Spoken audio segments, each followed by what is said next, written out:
अस्सलाम वालेकुम स्टूडेंट्स, ये सेकंड पार्ट है हमारे लेक्चर का जो कि लैटिस पॉइंट से रिलेटेड है। इससे पहले हमने रेक्टेंगल में लैटिस पॉइंट्स काउंट किए हैं, किस तरीके से काउंट किए हैं उसके एरिया को बेस बनाते हुए। अब हम चेक करेंगे क्या इसके डायगोनल पे कोई पॉइंट्स मौजूद हैं या नहीं हैं।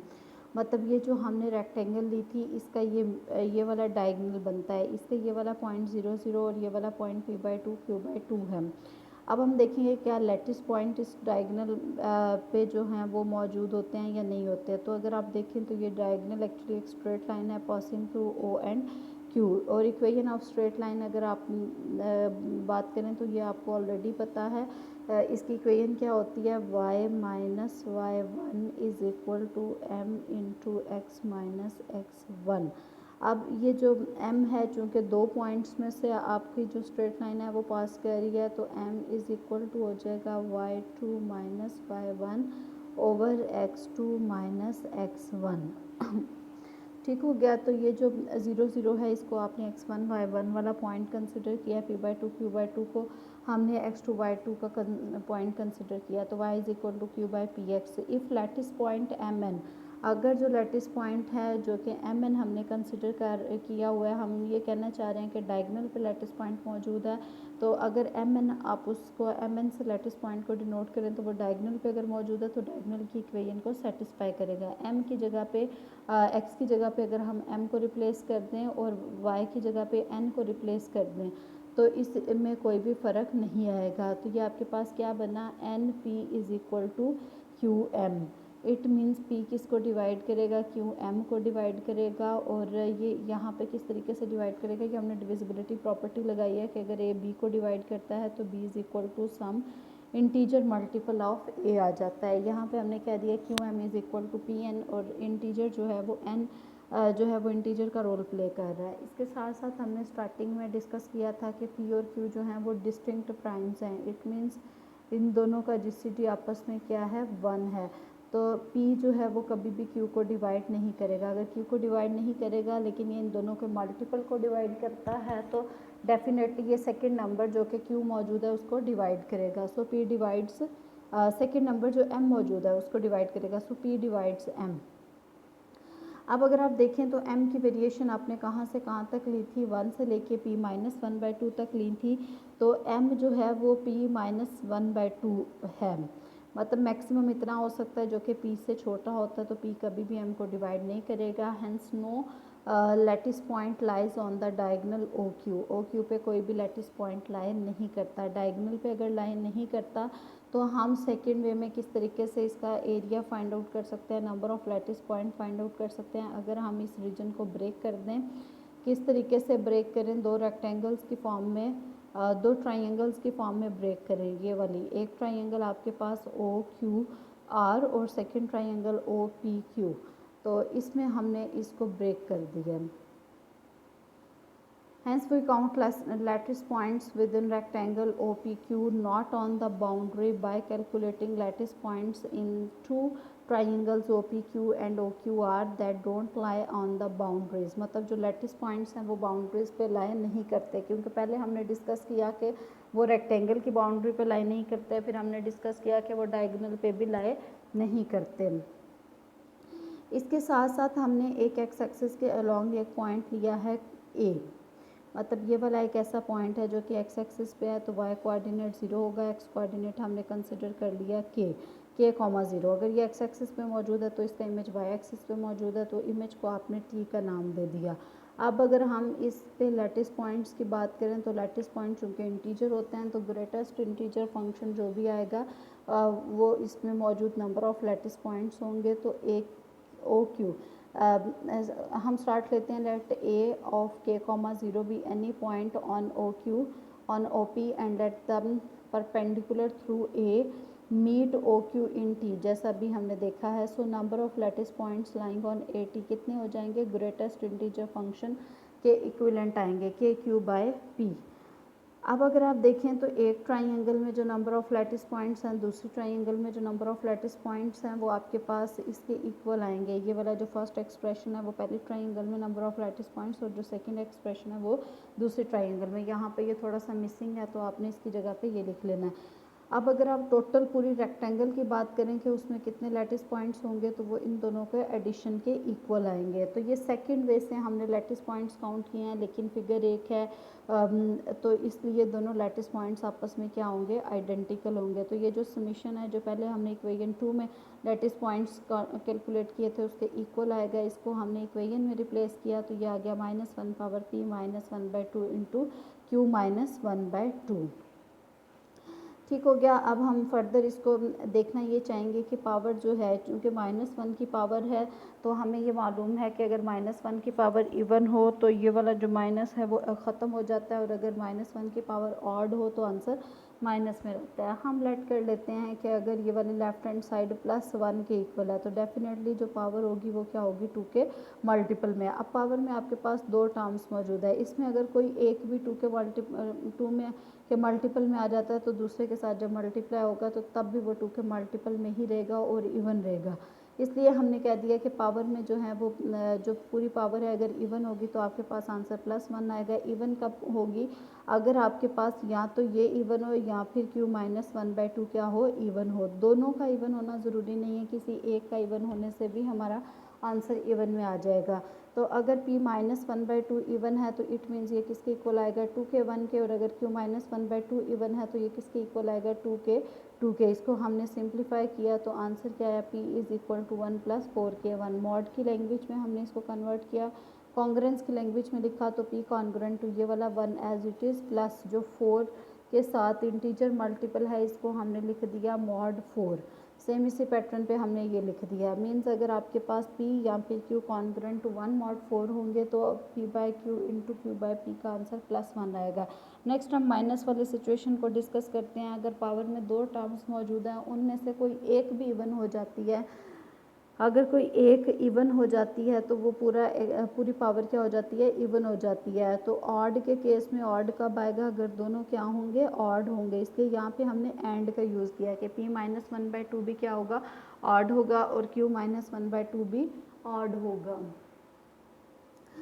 और q -1/2 भी क्या होगा, ऑड होगा। तो हमने लेट कर लिया कि p -1/2 2 के 1 + 1 के इक्वल है, और q -1/2 2 के 2 + 1 के इक्वल है। यहाँ से हमने सिंप्लीफाई किया, ये वाला 3 हमने एज इट इज़ लिख लिया, 4 इंटीजर मल्टीपल है तो हमने मॉड 4 लिख दिया। तो अगर p या फिर q कॉन्ग्रुएंट टू 3 mod 4 होंगे तो आंसर इसका -1 आएगा, अदरवाइज आंसर इसका +1 आएगा। अगर आप इसको देखें तो ये +1 आएगा।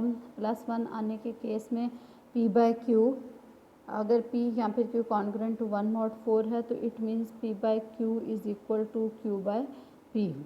ठीक हो गया। और अगर -1 आता है तो इट मीन्स p/q, मतलब अगर ये इसके कॉन्ग्रुएंट है तो p/q = -q/p। दोनों आपस में इक्वल होंगे, एक प्लस टाइम्स और सेकंड वाला माइनस टाइम्स। नेक्स्ट एक रिमार्क मौजूद है जिसमें हमने p कंसिडर किया 23 और q कंसिडर किया 19।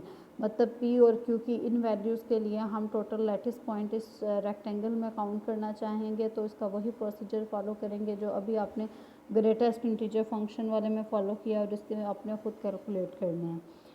नेक्स्ट एक एग्जांपल मौजूद है, for an odd prime p show that -2/p = this. तो ये एक मॉड्यूलर फॉर्म है। तो यहाँ पे आपके पास -2/p मौजूद है, लेजेंडर सिंबल है, तो आपने ये पढ़ा हुआ है कि आप इसको -1 × 2 वाले फॉर्म में लिख सकते हैं, और ओवर आपके पास p मौजूद है। अब चूँकि ये a × b वाले फॉर्म है तो आप इसको सेपरेट कर सकते हैं -1/p, और सेकंड के लिए आप लिख सकते हैं 2/p। अब -1/p को आप बाय यूजिंग आयलर्स क्राइटेरियन जो कि था a/p का जो लेजेंडर सिंबल है वो था a⁻p -1/2। एक ही जगह पे -1 मौजूद है तो आपने -1⁻p -1/2 लिख दिया। सेकंड जो था 2/p है तो इसका फार्मूला आपने पढ़ा हुआ है, इसको आप लिख सकते हैं -1⁻p² -1/8। ठीक हो गया, आपके पास ये इस केस में आ जाएगा। नेक्स्ट अगर आप देखें तो p की जो फॉर्म्स हैं वो कौन कौन सी हैं, कॉन्ग्रुएंट टू 1 3 mod 8 और कॉन्ग्रुएंट टू 5 और 7 mod 8। तो इन तमाम मॉड्स को हम बारी बारी 4 केसेस में डिस्कस करेंगे। पहले में हमने देखा कि अगर p कॉन्ग्रुएंट टू 1 mod 8 है तो हम कंसिडर कर लेते हैं p क्या है 17 को अगर आप mod 8 में देखें तो आंसर क्या आता है 1 mod 8। ठीक हो गया। अब ये जो 17 है -1 पावर 17 -1 16/2, तो आंसर आता है 8। -1 पावर 8 एक इवन नंबर है तो आंसर +1। इसी तरीके से -1 पावर p² -1/8 की बात करें तो ये भी इवन आता है, तो p कॉन्ग्रुएंट टू 1 mod 8 हो तो आंसर हमेशा क्या आएगा, इवन आएगा। इसी तरीके से आपने इनको 1 बाय 1 पुट करके सॉल्व करना है, डायरेक्ट आपने ये वाला आंसर नहीं लिखना। नेक्स्ट हमारे पास है जैकोबी सिंबल। अब जैकोबी सिंबल और लेजेंडर सिंबल आपस में लिंक करते हैं। किस तरीके से ये लिंक करते हैं कि जो जैकोबी सिंबल है वो एक जनरलाइज्ड फॉर्म है किसकी, लेजेंडर सिंबल की। रीज़न क्या है कि लेजेंडर सिंबल में हम जो p कंसिडर करते थे वो ऑड प्राइम कंसिडर करते थे, बट जो जैकोबी सिंबल है उसमें जो हम p कंसिडर करेंगे वो ऑड इंटीजर कंसिडर करेंगे। तो ये मेजर डिफरेंस है दोनों में, आपने कंफ्यूज नहीं होना। तो let p greater than 1 be an odd integer. अगर ये ऑड इंटीजर है वो 15 हो सकता है, 21 हो सकता है, कुछ भी हो सकता है। तो आप उसकी प्राइम फैक्टराइजेशन कर सकते हैं by using fundamental theorem of arithmetic. तो इसकी प्राइम फैक्टराइजेशन आ जाएगी p1 p2 p3, मतलब 15 है ना, तो आप इसको 3 इंटू 5 लिख सकते हैं। तो यहाँ पे आप p1 इंटू p2 लिख सकते हैं। p1 इस केस में 3 है, p2 इस केस में 5 है। be a prime factorization then for integer a Jacobi symbol denotes is denoted by a by p and is defined as। अब चूंकि ओवर में p मौजूद है, p की ये वाली अभी हमने प्राइम फैक्टराइजेशन की है, तो p की जगह पे इसको रिप्लेस करेंगे। इसके बाद आपका सेकंड स्टेप क्या होगा कि जैसे p1 है ना, फर्स्ट फैक्टर p1 है तो आप a बाय p1 लिख देंगे, सेकंड फैक्टर p2 है तो a बाय p2 लिख देंगे, थर्ड फैक्टर p3 है तो a by p3 and so on चलते चलते a बाय लास्ट फैक्टर। अब ये जो राइट हैंड साइड पे जितने सिंबल्स मौजूद हैं ये हैं Legender symbol, but left hand side पे जो सिंबल मौजूद है ये क्या है, जैकोबी सिंबल। कहाँ से पता चला, क्योंकि ये जो प्राइम फैक्टराइजेशन थी ना, जैसे अभी हमने 3 इंटू 5 की बात की, तो ये ऑड प्राइम बनते हैं, ऑड इंटीजर नहीं बनते। तो ऑड प्राइम होने की वजह से a बाय 3 या फिर a बाय 5 आपके पास क्या बन जाता है, लेजेंडर सिंबल बन जाते हैं, क्योंकि ये जो ओवर में मौजूद है प्राइम फैक्टराइजेशन करने के बाद ये सारे के सारे ऑड प्राइम बन जाते हैं। तो इसलिए राइट हैंड साइड पे जो भी सिंबल्स मौजूद हैं वो हैं लेजेंडर सिंबल। रिमार्क्स पिक की तरफ आ जाते हैं। In Jacobi symbol a by p, p is odd integer, p क्या है, ऑड इंटीजर है। While in Legendre symbol a by p, p is an odd prime, मतलब लेजेंडर सिंबल में p जो है वो ऑड प्राइम है, लेकिन जैकोबी सिंबल में p क्या है, ऑड इंटीजर है। ये हम ऑलरेडी डिस्कस कर चुके हुए हैं। For Jacobi symbol a by P it is clear that a by P या तो +1 होगा या फिर -1 होगा, इसके अलावा इसका और कोई आंसर नहीं होगा। लेकिन अगर a बाई पी +1 होता है तो हम लेजेंडर सिंबल में कहते थे कि x² is congruent to a mod p is solvable. लेकिन जैकोबी सिंबल के केस में हम ये नहीं कह सकते कि अगर ये आंसर +1 में है तो ये वाले जो क्वाड्रेटिक ए जो है वो मॉड पी का क्वाड्रेटिक रेजिड्यू भी है या फिर ये सॉल्वेबल भी है। फॉर एग्जांपल हमने कहा कि अगर आपके पास x² कॉन्ग्रुएंट टू 3 mod 5² है, एक की जगह पे 3 मौजूद है, मॉड की जगह पे 5², तो आप इसको लिख सकते हैं 3 बाय 5²। ये 5² को आप प्राइम फैक्टराइजेशन के फॉर्म में 3 बाय 5 इंटू 5 लिख सकते हैं। इसको अगेन हमने 3 बाय 5 इंटू 3 बाय 5, मतलब ये क्या बना, 3 बाय 5 का स्क्वायर। तो इसको हमने लिख दिया -1 का स्क्वायर, आंसर आ गया +1।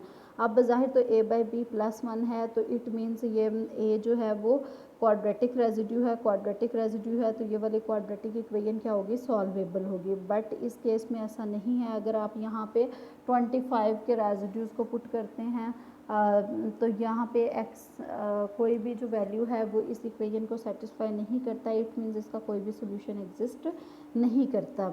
इसके बाद आ जाती हैं properties of Jacobi symbol. Jacobi symbol अभी हमने बात की कि p greater than 1, q greater than 1 क्या है, ये ऑड इंटीजर्स हैं। देन द फॉलोइंग होल्ड्स, उसके बाद ये वही प्रॉपर्टीज़ हैं जो आप लेजेंडर सिंबल में भी पढ़ चुके हुए हैं, with the difference that p and q be odd integers. तो अगर ये congruent to b mod p है तो a बाई p जो है वो is equal to b by p आ जाएगा। उसके बाद अगर ऊपर सेम है नीचे डिफरेंट नंबर्स हैं तो ऊपर वाला सेम सिंगल टाइम आ जाएगा और डिफरेंट वाले आपस में मल्टीप्लाई होकर आ जाएंगे। अगर ऊपर डिफरेंट है नीचे सेम है तो ऊपर वाले मल्टीप्लाई होकर आ जाएंगे और नीचे वाले सिंगल टाइम आ जाएंगे। इसके बाद नेक्स्ट है, अगर ऊपर स्क्वायर मौजूद है नीचे स्क्वायर नहीं है, सिंपल प्राइम मौजूद है, या फिर ऊपर सिंगल है और नीचे स्क्वायर मौजूद है, दोनों केसेस में आंसर क्या आएगा, +1 आएगा। तो इन प्रॉपर्टीज़ को आपने अच्छे तरीके से ऑब्जर्व करना है। नेक्स्ट लेक्चर में हम इनके प्रूफ्स देखेंगे। तो आज का लेक्चर यहाँ पे वाइंड अप हो जाता है।